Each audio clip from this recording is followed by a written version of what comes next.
Compartilhar minha tela. Opa, beleza? Beleza. Vamos lá nessa então. Bom, hoje a gente vai entrar um pouco mais na parte de mix e tudo que eu vou falar aqui, apesar de eu mostrar na prática mais em relação a mix, né? Mas tudo que eu vou falar aqui a gente consegue aplicar também na parte de produção, porque muita coisa vai depender de arranjo e eu acho que os princípios são os mesmos, né? Então, tipo, acho que a lógica aqui vai ser pensar na música como um todo. Então, se a gente está na fase da produção, tudo isso aqui que eu vou falar é aplicável, mas se de repente a gente estiver mixando uma música que na produção não tem essas coisas aqui que a gente vai mencionar, aí a gente também tem formas de atingir isso depois da produção na parte da mixagem. Então, qual que é o tema hoje? O tema vai ser a ciência da emoção, ou seja, a gente tem que mixar a música para fazer o cliente sentir e não simplesmente ouvir. Então, o objetivo vai ser a gente sair de uma mix tecnicamente limpa, tecnicamente correta, mas sem personalidade e ativar o impacto emocional da música, que é onde a gente consegue atingir realmente o potencial 100% da música, né? Então, eu até coloquei aqui, mix limpa não muda vidas, mix que emociona muda tudo. Então, aqui coloquei também, o seu cliente ele não vai lembrar da sua automação de reverb, ou então do equalizador que você usou na voz dele, ou a compressão que você usou na voz dele. Ele vai lembrar da sensação que ele teve quando o drop entrou. E aqui uma pergunta para vocês. Qual foi a última música que fez você ficar arrepiado? Foi a mixagem perfeita ou então foi o momento, então a emoção que a música causou para vocês? Emoção versus técnica. Quando quebrar a regra? Aí eu coloquei, mixar certo pode matar a emoção. Então, eu sinto muitas vezes que, especialmente, eu acredito que vocês já devam ter ouvido em algum lugar o lance de não mixar solando os elementos, né? Então, tipo, solar o bumbo e Claro. aí processar ele de forma isolada, a caixa a mesma É, óbvio. coisa, a voz e assim por diante, né? Até Porque porque você não quer só o timbre de guitarra, né? Você quer o conjunto de tudo. Então, obviamente, é sempre uma coisa somando a outra para ficar mixada, né? Ficar, justamente, sei lá, exatamente. falar. É, o grande lance é o contexto, né? Então, eu sempre gosto de pensar que, claro, não quer dizer que a gente nunca pode mixar solado, né? Vai ter É, N eu situações. posso. Pode falar, pode Vamos falar. dizer que você está fazendo um guitarrista, né? Você está fazendo, sei lá, o Steve Vai. Pô, então Uhum. você vai dar um super destaque para guitarra, né? Eu acho que você tem. Contexto é tudo, né? Contexto é tudo. E, e como eu estava falando, vai ter N situações, eu mesmo, em várias situações, que eu mixo solado, né? Alguns exemplos, por exemplo. Eu sei o tipo de timbre que eu quero para alguma coisa, por exemplo, mais no rock agora, no metal, né? O lance de usar sample de bateria. Eu tenho na minha cabeça mais ou menos a direção que eu quero ir, o timbre que eu quero chegar ali com aquela bateria, ali com aquela seleção de samples que eu estou fazendo, mas a forma que eu vou processar depois aqueles samples, ou até mesmo para eu ver se vai funcionar de fato, né? Porque às vezes na nossa cabeça. Funciona de uma maneira e daí quando a gente coloca no contexto a gente vê que não deu tão certo assim quando a gente pensava. Todas essas escolhas, tudo vai ser baseado no contexto, né? Então o contexto vai ser sempre a nossa palavra final ali para a gente saber se deu certo ou não. Porque no fim das contas, o cliente, o ouvinte, ele não vai ouvir nada solado, ele vai ouvir a música como um todo. Então, ele não vai saber se você, sei lá, precisou cortar uma ressonância na voz dela, na voz dele, ou ele não vai saber se você precisou tirar ali uma ressonância em 4.000 Hz ali na guitarra, por exemplo. Ele não vai saber. Então, o contexto é tudo e por isso que essa frase aqui é tão legal, de mixar certo pode matar a emoção. Porque às vezes a gente sola o elemento, eu acho que guitarra e prato, principalmente, são dois elementos clássicos, né, desse lance de você solar e ouvir um monte de coisa que você quer remover. E aí você limpa, limpa, limpa, limpa, limpa, aí bota no contexto, parece que morreu. Parece que o Morreu o timbre negócio, é. tá morto, perdeu A parada a fica flat, né? característica, fica flat, exatamente, fica completamente sem personalidade. Então, eu acho que o lance está justamente aí. E Sem dúvida. aí, Esses instrumentos são muito barulho branco, né? Se você for pegar todos aqueles picos, você vai 1 milhão de assobio, exatamente. Você vai matar o negócio. justamente, justamente. O lance de a gente querer deixar o máximo mais bonito possível, né? Isso raramente é praticável.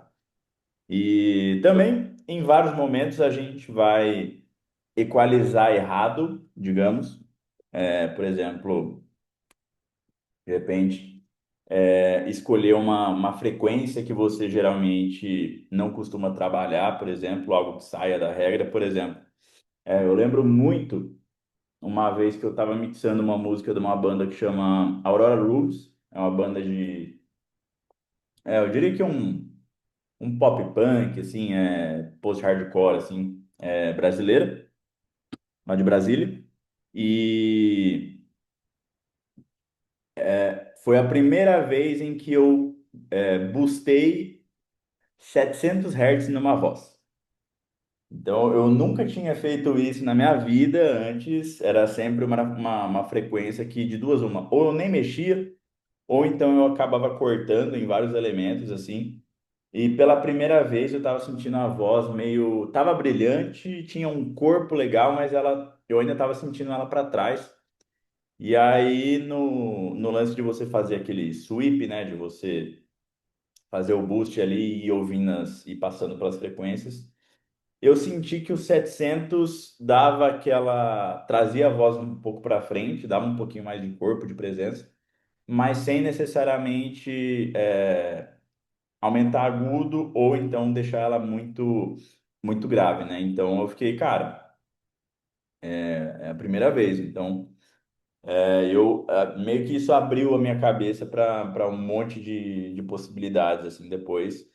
E principalmente o lance de equalizar os médios ali, você saber selecionar muito bem ali os elementos nessa faixa de frequência, porque querendo ou não, o médio é onde dá a personalidade toda da música, né? Porque o grave e o agudo, em muitos sistemas, você acaba que nem tem, né? Por exemplo, numa caixinha de celular, você não tem ali a faixa de frequência toda, né? De 20 a 20 mil hertz, por exemplo. Então, o médio é o que vai editar a sua música. Então, se você tiver o médio bem definido, o médio bem feito, o restante é bem mais fácil de você chegar.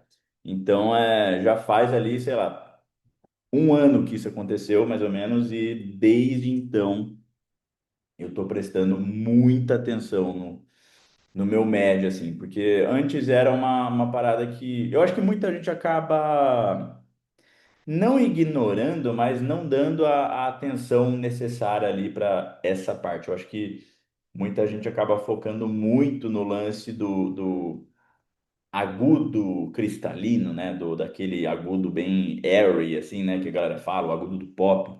Ou então foca muito no grave, que é um grave grande na música, mas que não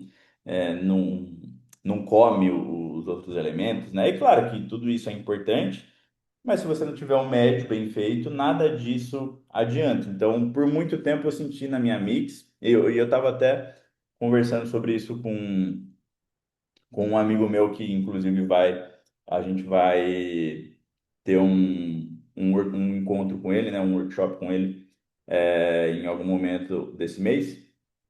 E eu estava falando com ele que nas mixes profissionais, mais de alto nível, assim, você nota que parece que os elementos saem dos falantes, tipo, parece que tá para fora, assim. parece que salta na sua cara, assim. E a gente chegou à conclusão, e eu já tinha muito isso em mente antes, que muito disso tá nos médios, tá no lance de, por exemplo, um exemplo mais prático para vocês, eu diria que a região ali de 1K na voz, de 1000 Hz ali, para mim é meio que um fader de volume mesmo, que você consegue trazer a voz tanto para frente quanto empurrá-la para trás, só com a manipulação ali daquela frequência na voz e em vários outros elementos, né, como as cordas, como, sei lá, orquestra, esse tipo de coisa que é mais médio. Eu acho que essa região ali de 1 a 5K ali é uma região que, cara, se você souber trabalhar, você faz um estrago. E desde que eu tive essa descoberta, né, de simplesmente boostar 700 Hz numa voz pela primeira vez na minha vida, eu fiquei pensando que, cara, não existe regra. Tipo, uma frequência vai soar bem numa voz, em outra não, vai soar bem com um microfone, em outro não. Então, tudo depende. E aí também rola muito em algumas músicas, em algumas mixes, o lance de você usar o clipping e a distorção de forma artística, né? Então, você tem muito isso no funk, você tem muito isso no trap, que é o lance de você ter ali um baixo e um kick super distorcido, quase que, sei lá, o lance do estourado, né, que a gente fala às vezes. E isso é estética, né? Tanto é que, em vários casos, igual a gente estava falando na semana passada, se você deixa essa mix limpa, se você, de repente, sei lá, se os elementos estão distorcendo ali por uma questão de gain staging, por exemplo, de como eles estão batendo ali no Master Bus lá em cima, e você puxa eles para baixo para limpar essa distorção, muitas vezes você mata a característica da música, porque aquilo é uma estética, é de propósito, é proposital. E principalmente quando a gente fala de ali alto nível de produção, a gente tem que entender que por mais que soe errado, tudo ali é feito com intenção, né? O lance é tudo que a gente faz, tudo que a gente tem que fazer. E isso vai desde pré-produção até master. Em qualquer etapa que a gente tiver da música, tudo que a gente for fazer tem que ter uma intenção por trás. Então, a gente não pode. é, E eu acho que eu vou dizer agora, nunca fazer algo que não tenha nenhuma intenção por trás, simplesmente fazer por fazer, porque a gente acha que tem que fazer. Muitas vezes eu acho que a gente, como engenheiro de mixagem, ou às vezes como produtor, a gente quer ficar girando lâmpada em coisas que não precisam. Então, tipo, cara, o lance de trabalhar com pop tá sendo muito engrandecedor para mim nesse sentido, porque tem muita coisa que já vem pronto. Tem muita coisa que o próprio, às vezes, sample que você usa ali, seja do Splice ou de qualquer outro lugar, às vezes ele tá pronto, às vezes é só uma questão de você encaixar na música ali com um volume. De repente, sei lá, limpa um pouquinho do grave, que às vezes para música pode ser um pouquinho demais, algo do tipo assim, mas tá pronto. Não precisa a gente ficar ali equalizando e comprimindo, porque aí às vezes acha que a gente está mostrando trabalho, né? Tá sendo útil, mas na verdade às vezes é literalmente, sei lá, tirar 1 dB ali de 200 Hz, ou sei lá, ou simplesmente abaixar um pouquinho ali no volume e acabou. Às vezes é isso, saca? Então, principalmente igual a gente conversou, né, na semana passada, no pop, onde o produtor já é um mixer bom, então ele já vai te entregar uma produção que tá, cara, 70% lá, às vezes 80%. E às vezes o nosso papel é simplesmente dar o toque final ali, realmente ter uma outra perspectiva sobre aquela música e pegar da onde eles pararam e melhorar ali 15%, 10% às vezes. Então, Se não precisa mexer, não tem por que mexer. É isso. Então, óbvio que isso não vai valer muito para, de repente, uma banda que se gravou, que se produziu, tem ali uma gravação mais caseira, né? Igual a gente conversou, nem sempre as tracks que a gente vai receber vão ser o ideal. E aí a gente tem que saber, tem que ter o conhecimento para a gente contornar essa situação e ainda assim entregar o resultado. Então, obviamente, esse tipo de gravação vai dar muito mais trabalho para a gente chegar num som que a gente quer, mas independente disso, tudo que a gente for fazer ali, e como eu falei, vale para pré-produção, para arranjo, vale para edição, vale para mix. Tudo que a gente for fazer, a gente tem que ter uma intenção por trás e a intenção tem que estar relacionado à emoção da música. A gente chegar ali em 100% do potencial que aquela música tem. Esse é o nosso papel. Samuca, às vezes, tratando desse assunto, na hora de, Uhum. tipo, de tratar o áudio em si, Uhum. eu tenho muito falta de confiança no quesito de, tipo, às vezes, não tá escutando exatamente o que eu tô querendo passar, sabe? Você entende o que eu Sim, quero dizer? sim. Então, por isso que muitas das vezes eu acabo fazendo coisas demais que eu nem deveria fazer, tá ligado? E às vezes eu acabo até abandonando, tá ligado? Muita coisa por causa Uhum. disso, sabe? Sim.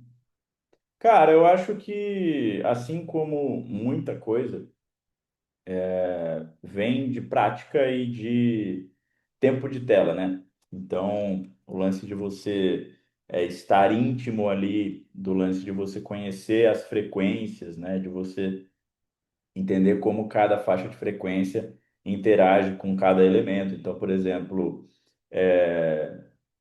uma prática que pode ser interessante para você treinar é simplesmente pegar ali uma música, uma multitrack que você tenha, pode ser algum projeto seu, ou então alguma música ali do site que eu passei na semana passada para praticar, de você realmente. Eu não faço isso tanto quanto eu gostaria hoje em dia, por questões de tempo, mas eu quero voltar a fazer isso com frequência, que é o quê?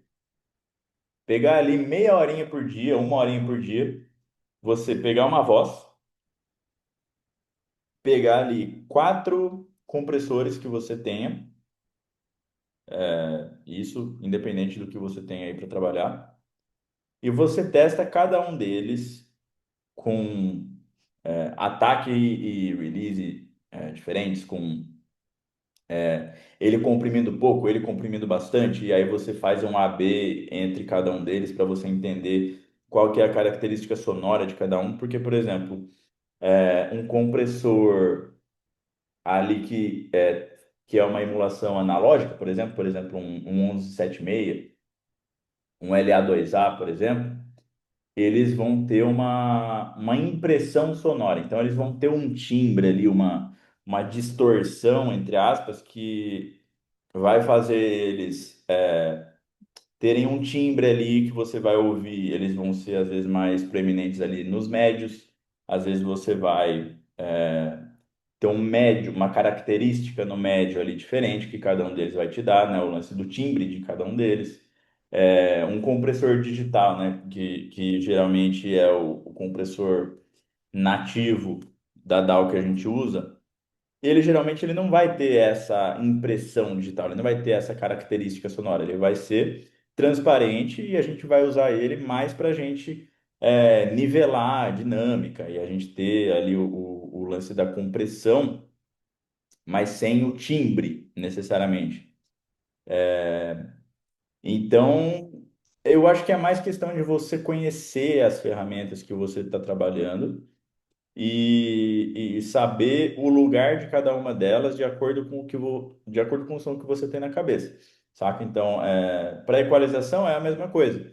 Você pega ali quatro equalizadores que você goste, por exemplo, sei lá, pega lá o nativo da DAW, pega ali Filter. o da Fab Filter. Filter, o Pro Q, Pô, clássico, por aqui, é claro. clássico. Pega ali sei lá, O SSL 4000. um SSL ali Então, os da caras. Waves, por exemplo, e um NIV. E ali um 10, eu acho que é 1081, algo assim, o EQ, não me lembro. E, cara, pega ali uma track de voz ou uma track de guitarra, ou sei lá o que você queira estudar. E, cara, faz o teste ali, pô, deixa eu ver o que 200 Hz aqui no SSL vai fazer com a minha voz. O que 2K aqui no EQ da Nive vai fazer na minha voz. Porque cada um desses equalizadores vai ter uma curva diferente. Então, cada um deles, apesar de você colocar eles ali na mesma frequência, e o mesmo volume, se você dá um match ali na configuração de cada um deles, eles não vão soar iguais, porque cada um deles tem uma curva diferente. Por isso que, né, cada um Aquele tipo aquele é um. Pultec também, que é, né, que você bota e tira, é estranho, aquele, sabe, aquele Fairchild? Como é que é o nome daquele Pultec? Parece esse nome. É, É que, sabe o que eu tô falando, né? cara, O EQ1. é EQP, não é? EQP1. É um negócio desse, é.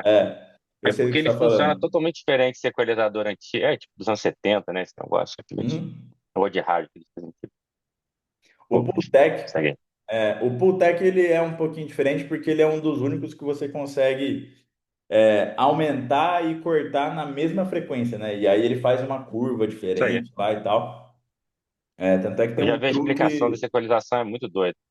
cara, é muito legal. Tanto é que ele tem uma curva característica, né? Que ele faz, tipo, vou até mostrar aqui na sessão que está aberta para vocês. Vou tentar fazer, simular, né?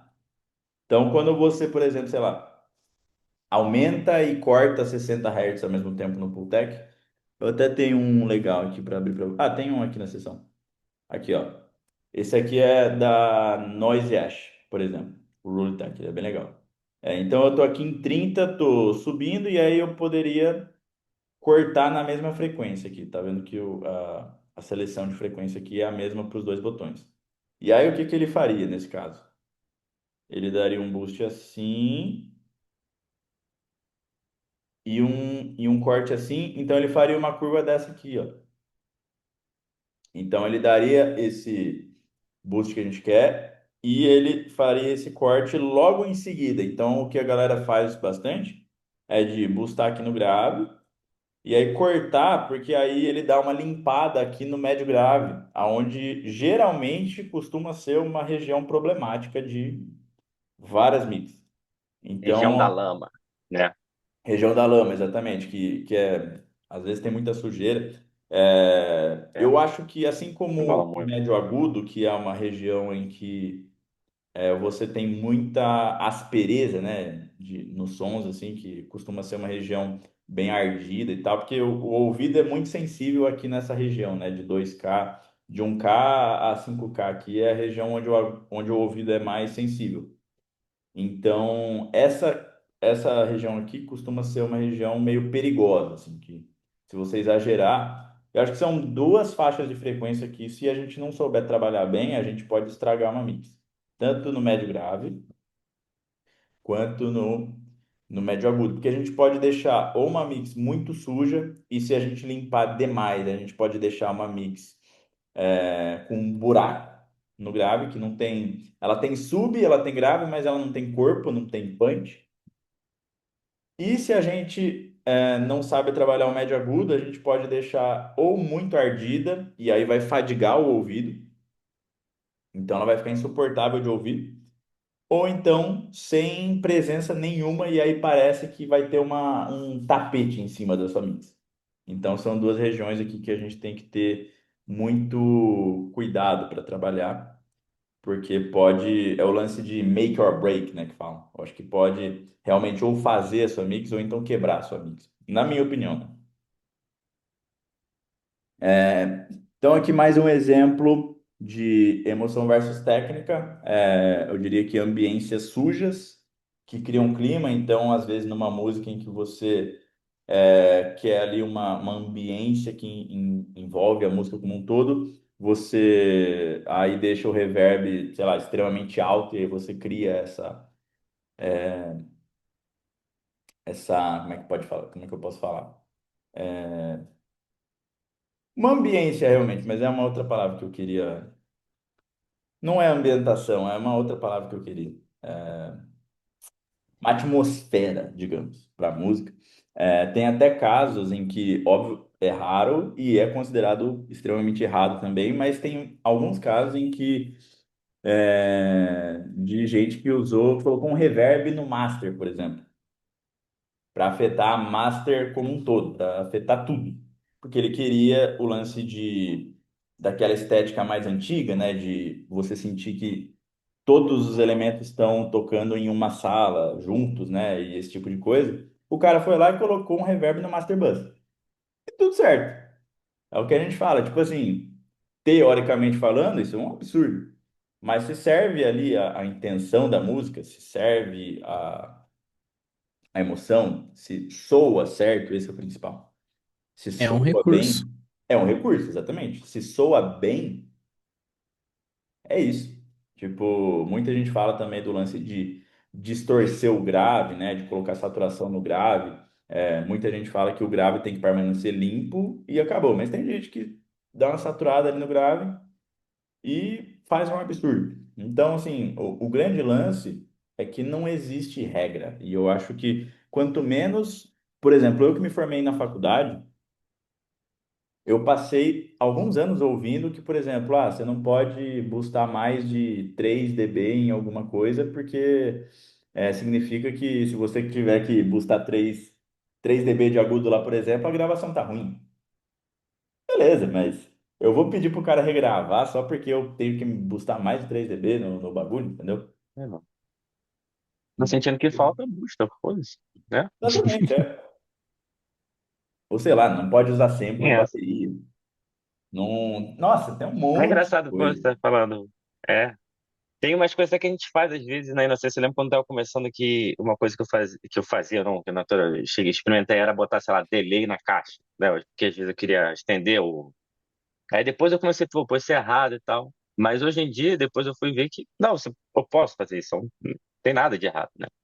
Justamente. Mas às vezes tem esse, não, o pessoal não faz, ninguém faz isso, mas só porque ninguém fez isso não quer dizer que você não possa experimentar em algum momento usar ali. Se ficar legal, cara, ninguém vai falar, pô, essa caixa tem delay. Perfeito. Importa o resultado Perfeito. final. Perfeito. Tem, é o mesmo lance que falam de fase, por exemplo, né? O certo é soar em fase, mas tem muita gente que usa ali o botãozinho de polaridade, né? Que a gente tem nos equalizadores, etc. Para girar a rotação ali da onda sonora. Tem muita gente que usa isso como um artifício de equalização, porque, queira ou não queira, ele te dá um som diferente. E fase é sempre uma parada que você usa em relação a alguma coisa, né? Então, tipo, esse elemento está em fase ou está fora de fase em relação a outro elemento. Mas quem diz que fora de fase soa mal? Às vezes pode ser certo. É, pode criar um filtro doido aí que é legal. Exato. Pode criar um efeito Cara, novo, sei lá. tem aquela Então, guitarra lá do Gary Moore, lá daquela Green, até que é super cara, que o Kirk Hammett pagou não sei quantos milhões, que a guitarra uhum. tem a polaridade errada, né? Aquilo ali tá errado, mas aquilo virou É, icônico no blues, né? Então, exato. Eu não sei se vocês não sabem a tem. história de como surgiu o lance da guitarra distorcida. Mas por muito tempo aquilo ali foi simplesmente um falante que foi furado, né? E aí o som ficava estragado, mas a galera gostava. E aí por muitos anos a galera furava de propósito para ter aquele som distorcido, para ter aquele som estragado. Aí, o Então, Fusa também, uma vez vi os caras falando que o Fusa era, sei lá, um baixo que estava distorcido lá, e os caras quiseram copiar aquele som, né, do canal estourado, e aí eles criaram. exato. Então, o fuzz é um bom exemplo porque dependendo do que você coloca, ele soa horrível dependendo do que você usa ali. Tipo, ele sozinho, às vezes ele fica É, horroroso. Mas se é você usa ele verdade, como mas às vezes é foda. camada, é muito foda. Então, tipo assim, É, muito bom.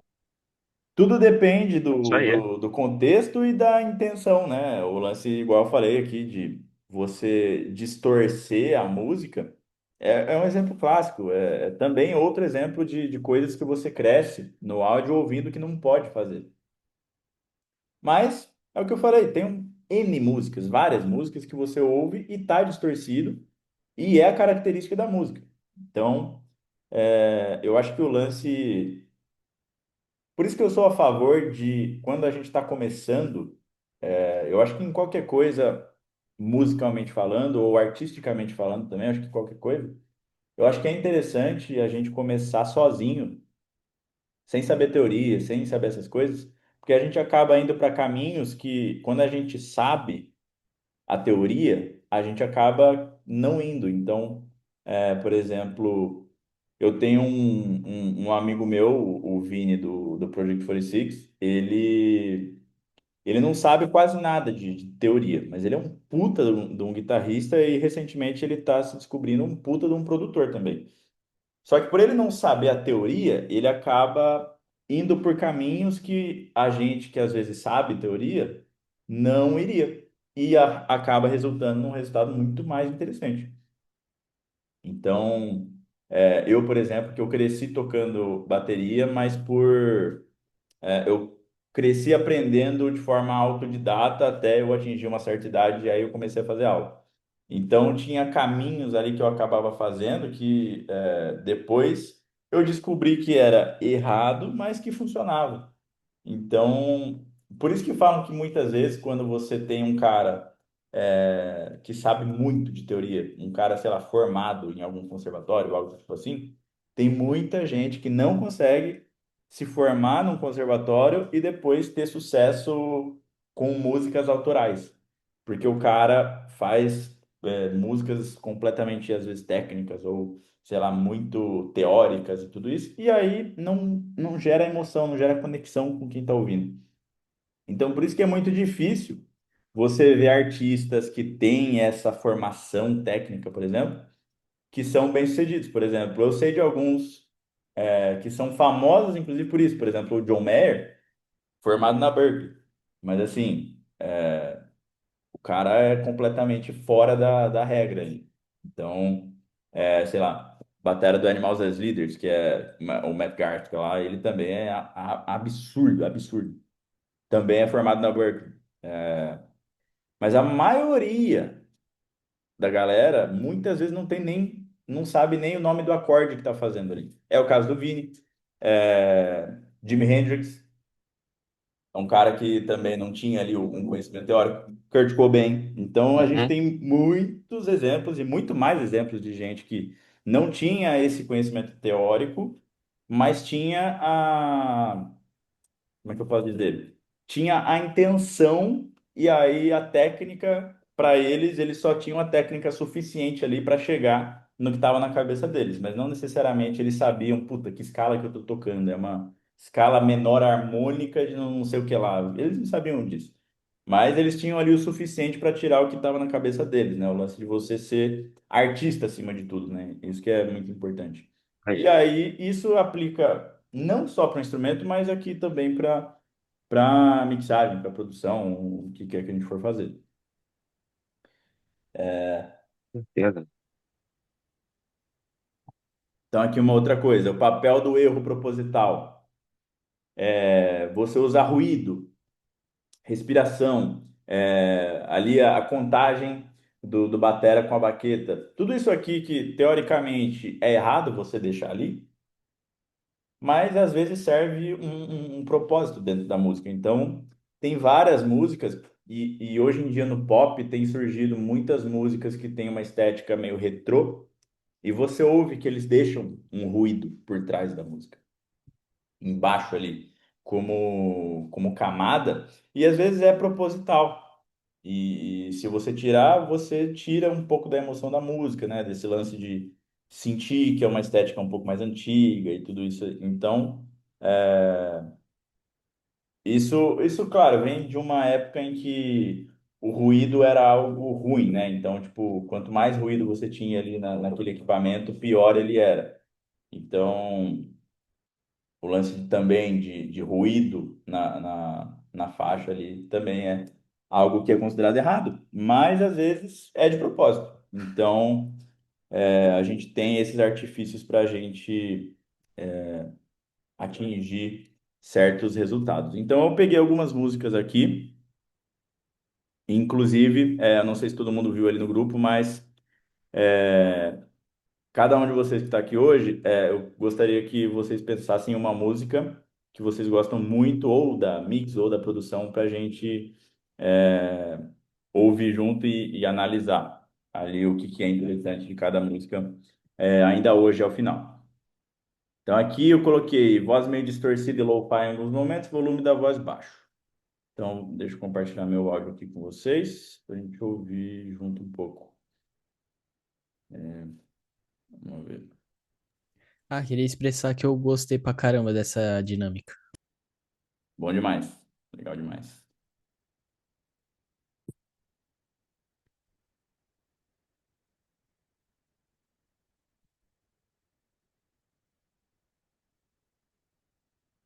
Vai rolar? Me digam aí se vocês estão ouvindo.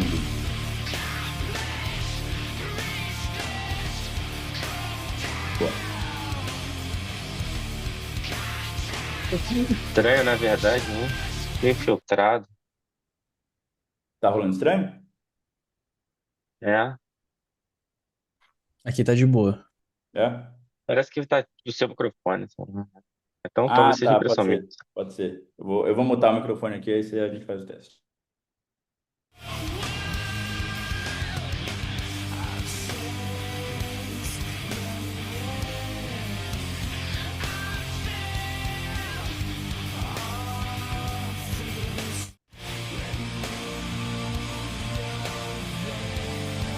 Show de bola.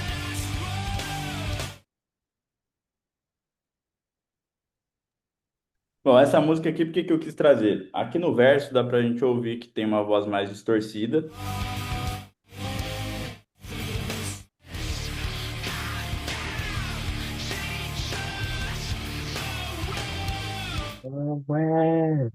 E até bem low-fi também, né? Você vê que ela só tem ali o médio, como se fosse ali um som de telefone, né? E aqui no É. refrão, dá para sacar que a voz, ela tá num volume bem mais baixo do que a gente geralmente está acostumado a ouvir.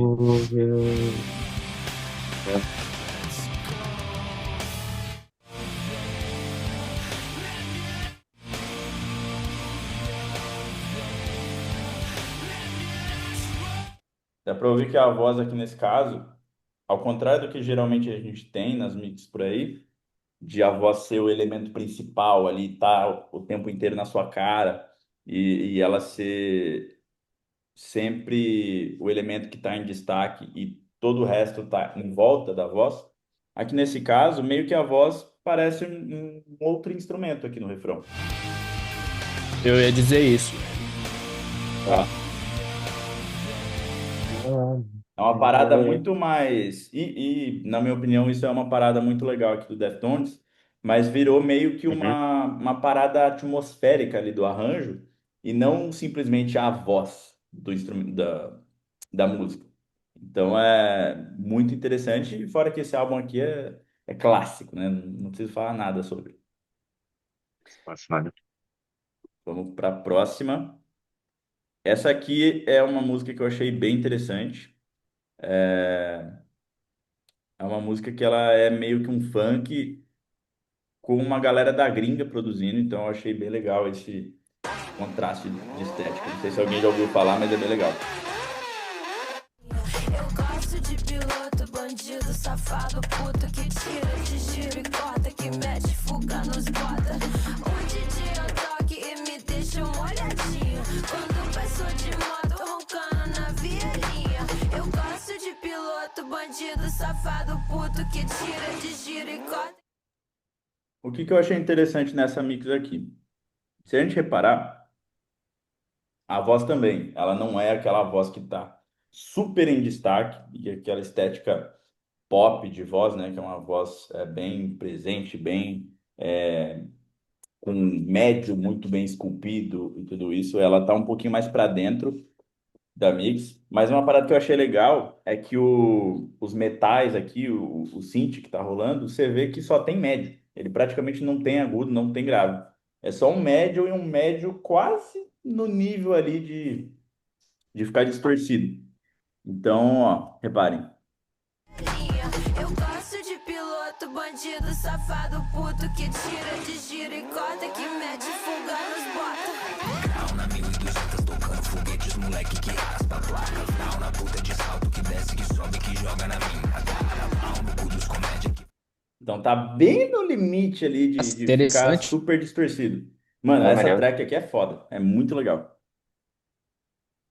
Eu vou. O link tá até aqui no doc. Aí quem quiser ouvir depois, é bem legal. Vamos pra próxima.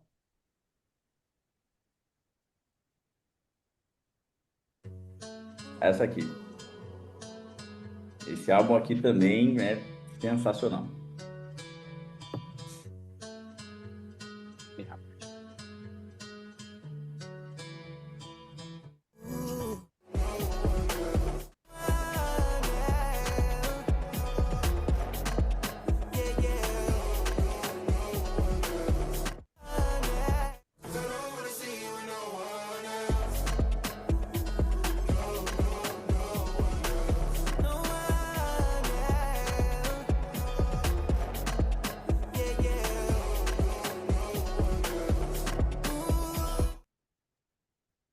Essa aqui, por que que eu peguei? Ela, assim, esteticamente falando, é o clássico pop, né? É o suprassumo do pop, na minha opinião. Uma mix extremamente limpa, com um grave bonito, com um agudo lindo, a voz principal ali na cara, extremamente bem esculpida ali em termos de médios e tal. Mas o que que eu achei legal? Olha o contraste que a gente tem da voz do. A gente tem aqui a voz do Chris Brown, né? Muito óbvio. E também a gente tem a voz do cara que tá fazendo o feat, que chama Friday. E olha que legal o jeito que eles processaram a voz desse feat.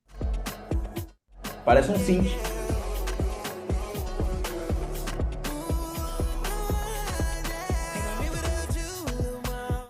Então, tipo assim, a gente consegue ter um contraste muito grande da voz do artista principal e da voz do feat. Isso é uma coisa que eu estava ouvindo um podcast no outro dia, que no pop é uma parada muito interessante, e muito importante também, tanto é que no pop, nos artistas maiores, então, sei lá, Justin Bieber, o próprio Chris Brown, Friday, que mais? Sei lá, Cardi B, todos esses nomes muito grandes no pop, todos eles têm um engenheiro de som particular deles. Por quê? Todos eles têm um som específico da voz deles, e eles acreditam que o som deles está diretamente relacionado ao engenheiro de som, porque a partir do engenheiro a gente tem ali os artifícios de Uhum. captação, né, do microfone, de pré-amplificador e todos esses elementos ali para compor o som de voz. Tanto é que no pop é muito comum de você ver muitas vezes, sei lá, numa música que tem feat com o Justin Bieber, por exemplo. Você vai ver ali nos créditos e tem dois, às vezes três caras que mixaram aquela música, por quê? A voz do Justin Bieber, quem mixou foi um engenheiro do Justin Bieber, e aí eles simplesmente pegaram é, aquele processamento e encaixou na música.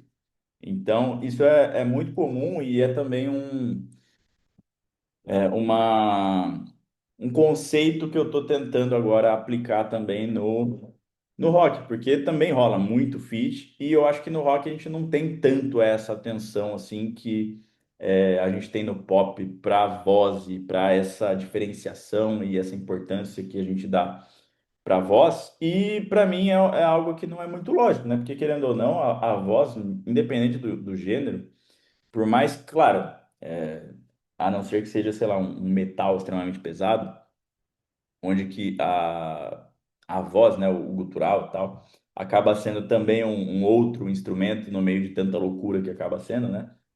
Mas, sei lá, se você tem um rock ou um metal moderno, né, igual tá rolando muito hoje em dia, a voz ainda assim é o elemento principal. Então, a gente saber trabalhar muito bem essa voz, eu acho que é extremamente importante. Não sei se você concorda comigo, mas eu acho que a voz é o que faz a conexão com o público, né? Porque assim, Perfeito. que você identifica, você sabe, todo mundo meio que sabe cantar, mesmo não sabendo cantar, mas você Uhum. pelo menos sabe cantarolar ali. Que nem você vai, tipo assim, tem gente que não vai gostar de Dream Theater, só vai gostar de Dream Theater que é músico, porque trai aquela o guitarrista, o baterista. Mas a maioria das músicas pop, todas as músicas, de maneira geral, a voz é que traz a conexão com o público. Mas eu acho isso. Perfeito, 100%, mano. Tanto é que, se você for ver, o público geral do Dream Theater não é um público leigo, né? Geralmente são músicos tocando Público para é, outros é músicos, música né? para músico, né? Eu Músico dei para esse músico, exemplo porque é justamente. exatamente bem extremo. Justamente. E eu sinto Vou que o mostrar pra tua namorada, ela vai metal, ficar, tipo, porra, é essa, mano?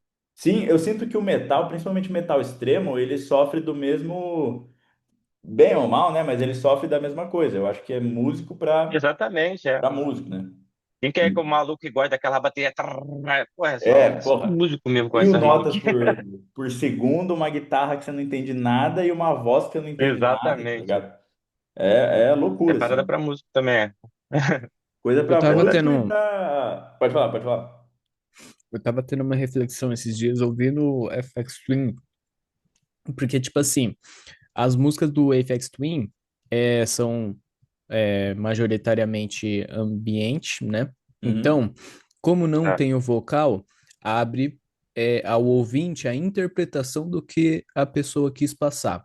Agora, quando se tem o vocal, meio que você encurta essa interpretação, você passa isso aí. um recado direto, tá ligado? Então é sim, meio que isso que eu Verdade. interpretei entre músicas eletrônicas e músicas que têm o vocal, tá ligado?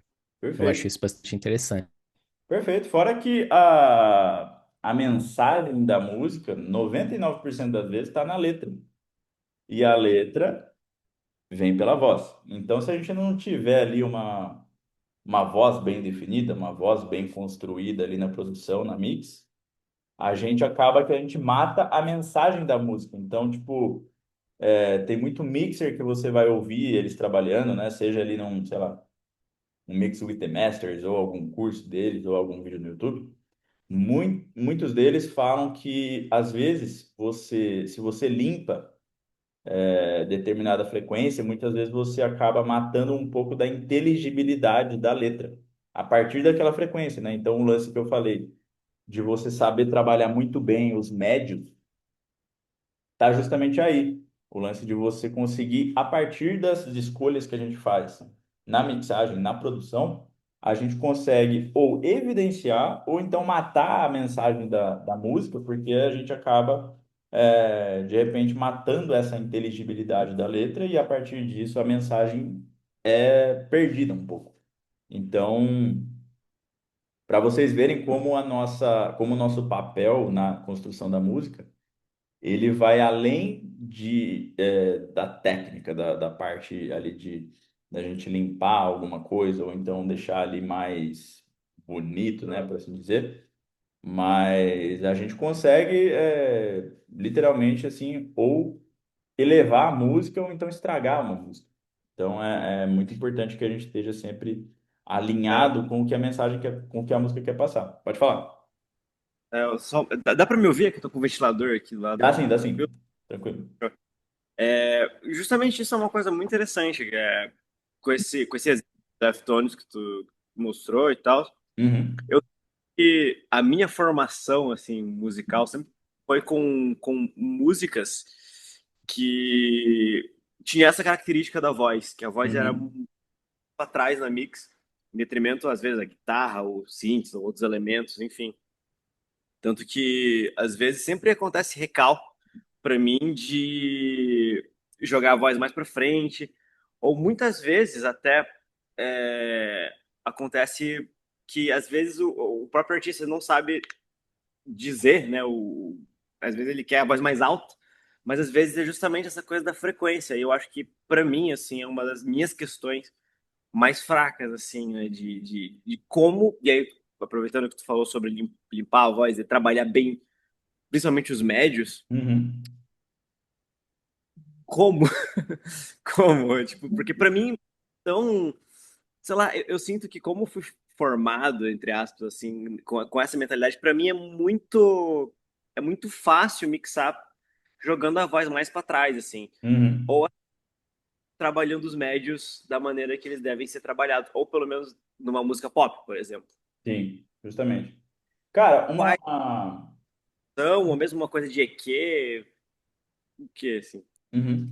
Cara, eu acho que tudo começa ali uma parada legal também que eu tava ouvindo hoje, que é o lance de você conhecer as suas próprias tendências, né? Então, conforme você vai trabalhando, mixando músicas diferentes, você vai percebendo um padrão, né? Então, partindo do princípio da semana passada, do lance do template, de você sempre ter ali os plugins que você mais gosta e que você sempre acaba usando e tal. Eu acho que vai do mesmo princípio, porque quando a gente está mixando, cada um de nós ouve de um jeito. Então, eu ouço de um jeito, o Felipe ouve de outro, né? E tudo isso vai influenciar diretamente nas escolhas que a gente faz. Então, por exemplo, eu também sempre fui um cara que, no começo, eu tendia a mixar a voz mais para dentro da mix também. Por quê? Porque vindo da perspectiva de um instrumentista, né? Porque, como eu falei, eu sou batera, então eu sempre gostei de ouvir a voz como um instrumento ali da música. Mas eu não levava em conta, sendo batera, que o mais importante da música é a voz. Então a voz realmente, a não ser que seja uma escolha proposital, de estética, igual aqui no caso do Deftones, uma escolha do artista, do produtor, ou se às vezes você está produzindo do artista, né, e tal. Se não for algo de propósito, via de regra, a voz é o elemento principal que tem que estar em destaque 100% do tempo ali na música, porque a mensagem está ali. Então, o que que eu acabo fazendo e aí, depois de um tempo, eu não precisei mais fazer. Primeiro, eu tive que sair um pouco da minha zona de conforto de músicas que eu ouvia.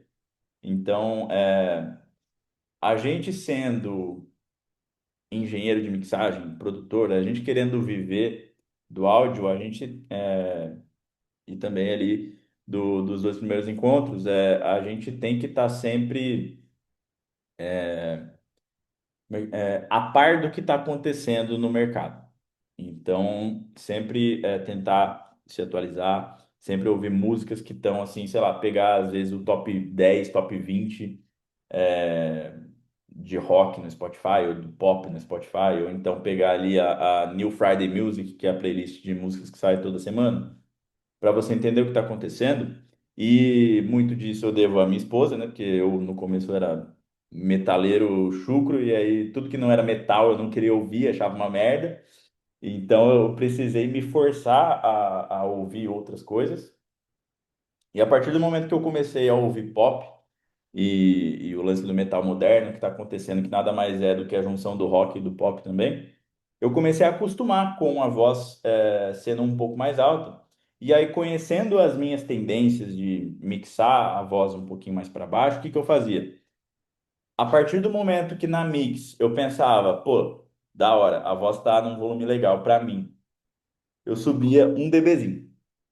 Então, tipo assim, a partir do momento que eu falei, puta, tá legal, eu subo um pouquinho, porque eu sei, já sei, me conhecendo, que a minha tendência é mixar a voz um pouquinho mais baixa. Então, se eu já sei disso, então eu vou ter artifícios para não ir contra o que eu acho, óbvio, mas evitar recal, tá ligado? Porque eu também tinha muito recal de aumentar um pouquinho a voz. Ou, sei lá, às vezes um solo de guitarra, por exemplo, aumentar um pouquinho e tal. Por quê? São dois elementos que têm que estar em evidência. Eles estão ali para estar em evidência. Então, toda vez que eu pensava, puta, tá bom? Então eu ia lá e, subia um dBzinho, tá ligado? Que aí dessa forma eu comecei a ter menos recalque. Porque apesar de, para mim, estar um pouquinho fora, eu sabia que aquilo era o que o artista, no final das contas, ia me pedir. Então eu já fazia de antemão, tá ligado? E aí, depois de um tempo, ouvindo, né, essas referências e adicionando esses outros estilos na minha bagagem musical de referências, eu comecei a acostumar. E aí tem vezes que às vezes a voz está até um pouco alta demais. E aí eu preciso abaixar. Então, eu acho que é tudo questão de você, ao longo da carreira, você se conhecer, saber o que está rolando por aí e aí você achar soluções para você não combater, né, as suas tendências, mas você achar um meio termo ali entre o que você gosta e o que será pedido naturalmente, tá ligado? E aí, entrando no lance de equalização, que você falou e tal, muitas vezes o artista vai pedir, eu quero a voz mais alta. Ou às vezes, sei lá, a caixa mais alta. Mas, geralmente, eu parto desse princípio sempre. O artista, ele não tem o vocabulário técnico para ele te falar, cara, eu quero um K a mais na voz. Eu quero mais um pouquinho de médio agudo na voz. Ele não vai ter esse vocabulário. Ele vai falar, eu quero a voz mais alta. Simples assim. Mas, nós aqui sabemos que muitas vezes, quando você simplesmente sobe o volume de alguma coisa, às vezes é o caminho mais fácil e eu sempre tento ir dessa forma, porque se soar bem, já era. Mas acontece muitas vezes de repente você sobe ali a voz no fader e aí o grave da voz começa a chocar com outra coisa. O agudo da voz começa a chocar com outra coisa. E ali, aonde estava antes, já estava legal. E aí, para você manter ali o equilíbrio na mix que você gostou, mas ainda assim suprir o que o artista pediu, você acha outras maneiras de dar essa presença para a voz que ele quer. Geralmente é ali no médio agudo. É nessa frequência que é a nota a região fundamental ali da voz, né? Isso vale para qualquer tipo de elemento. Então, sei lá, às vezes numa guitarra, por exemplo, o artista quer a guitarra mais presente. Na verdade, às vezes não é volume, na verdade é simplesmente um pouquinho mais de médio para fazer ela pintar um pouquinho mais na mix, tá ligado? Então muitas vezes a gente como engenheiro de mixagem, como produtor, a gente tem que ter ali artifícios para traduzir o que o artista está falando em termos técnicos. Então, tipo, meio que ele é uma criança de 10 anos falando e a gente tem que ser ali o tradutor, tá ligado? Para a gente traduzir tudo que ele está falando ali em termos técnicos para a gente conseguir aplicar. Tanto é que eu não consigo falar para vocês a quantidade de vezes que já pediram para eu, sei lá, comprimir mais a guitarra e quando eu comprimi, não era isso que ele queria. Era simplesmente, sei lá, colocar 10K na guitarra, dar um brilho, ou sei lá, algo do tipo assim. Porque ele não tem ali a parte técnica para te falar exatamente o que ele está ouvindo. E quando ele acha que tem, ele na verdade não tem, tá ligado? Então a gente tem que achar maneiras de traduzir. Então, geralmente são dois caminhos. Ou então você vai da maneira mais fácil, que é realmente subir o volume ali no fader. Ou então, se subir no fader, começa a criar outros conflitos ali com outros elementos, etc. Aí a gente parte para a equalização, né? De você achar ali onde o instrumento fala mais, né? A região fundamental ali do elemento, e você dá um tapinha ali. Geralmente resolve. Respondido? Maravilha, então. Vamos seguir. E aí, depois dessas músicas aqui, eu deixei aqui. Emoção não é limpa, emoção é crua. Técnica é a base, emoção é a direção.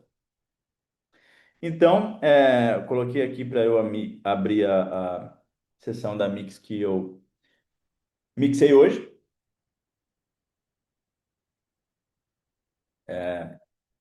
E aí tem algumas coisas aqui que eu queria mostrar em particular para vocês. Construção de clímax, dinâmica e contraste na mixagem. E aí, de novo, estou falando de mix, mas isso aqui é aplicável em qualquer etapa da construção da música, né? Então, geralmente o gráfico emocional da música vai ser como? Introdução, começo da música, aí o primeiro pico, que geralmente é ali no primeiro refrão, né? O primeiro ápice ali, mas não vai ser o clímax da música. Logo depois desse primeiro refrão, a gente vai ter um segundo verso, então a música vai cair um pouco de novo. Partimos aí para um segundo refrão, que aí a gente vai ter o segundo pico na música. Aí a gente cai de novo, geralmente para ponte, que geralmente é mais tranquila. E aí depois da ponte a gente vai para o clímax da música, que geralmente é o último refrão. Então, pensando aqui que isso é uma estrutura meio genérica de pop, por exemplo, a gente vai ver que no último refrão é sempre quando o artista vai fazer, sei lá, ad-lib na voz, coloca, sei lá, um monte de camada de voz, onde mais instrumentos aparecem no arranjo. Eu acho que uma música muito legal para ilustrar isso aqui para vocês, não é pop, obviamente, mas é uma música que chama Construção do Chico Buarque. Por quê? A cada parte da música, um instrumento novo entra no arranjo. E aí uma música aqui no comecinho. E é interessante porque a música vai loopando. Então ela fica repetindo do começo ao fim a mesma parte. Só que a cada parte que ela repete, um instrumento entra. Então é literalmente ali uma construção. É como se fosse tijolinho por tijolinho a cada repetição da música. Então é muito legal você ouvir o contraste entre o começo da música e o final da música. Porque tipo, é bizarra a diferença e é muito legal a forma como que isso acontece. Então eu vou. Me falem se está rolando o áudio para vocês. Tá? Amor daquela vez como se fosse a